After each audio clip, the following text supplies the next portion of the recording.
All right, KMR, and we're all about that BRAP. We're going to talk some rotary today. Welcome back to the channel, and thank you for watching. All right, we got some street ports on the bench. We got a classic street port on a turbo 2 block, and we got a classic street port on this 93 to 95 FD3S. In a world of rotary gone mad, in quest for horsepower and flowing air, I see so many bridge ports, half bridges, semi-P ports that I almost feel like the street port has gotten forgotten. And the classic street port is probably one of the most universally diverse ports we have in the rotary industry. This thing can absolutely make your street car perform fantastic. It's great for road racing. I've seen drag race versions, and it's one of the port styles we often use in drifting. I think everybody wants the BRAP. It's what I start the channel with. We're going to talk about BRAP.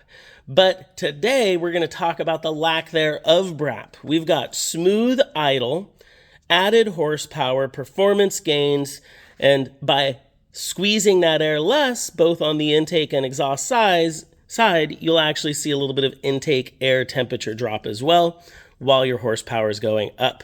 So the street port, let's get into it. So your classic street ports do not open the intake significantly early.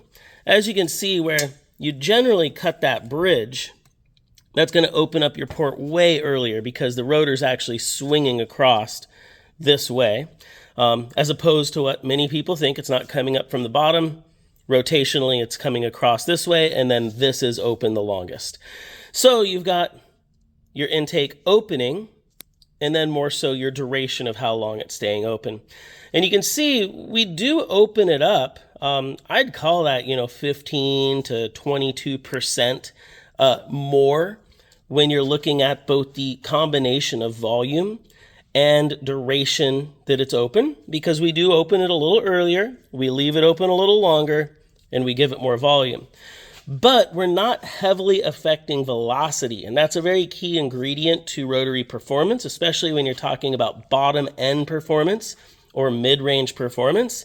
And a street port has great mid-range performance still, obviously catering into more of the higher RPM, but not nearly the way bridge ports, half bridges, semi-Ps do. This still maintains great drivability throughout your low RPM. I'm talking 3,000 to 4,000. It also maintains a smooth idle at basically a stock idle because it is not changing that intake duration, that overlap, that chaotic mix of air, intake air and exhaust air, that causes that chop, that overlap, that beautiful BRAP that we often love. And I think a lot of people will even jump into bridge ports simply because they want that sound.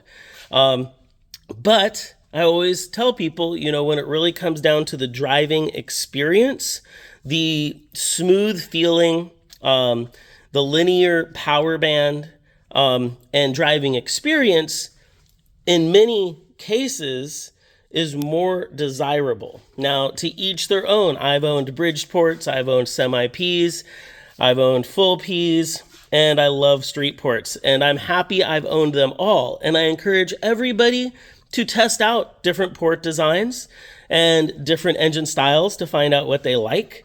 But I will also come back to, you don't always need to reinvent the wheel. I've seen a couple street ports come in lately that I don't know where they came from, but massively oversized, where they drug the port way up into this area, laying it over the water jackets, extending it down low, cutting this intake timing open as far as possible. And what I can say is it's all been done at some point.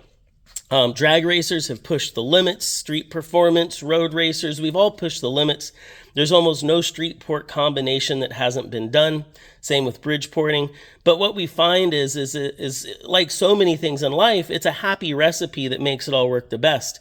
Not being too large so you don't kill your velocity, not being too small so you can't get the volume in, and then also always remembering that your turbo sizing, injector sizing, your throttle body sizing all comes into play as well. Whether it's boosted or naturally aspirated, the air has to be moving to get into that block to make that horsepower.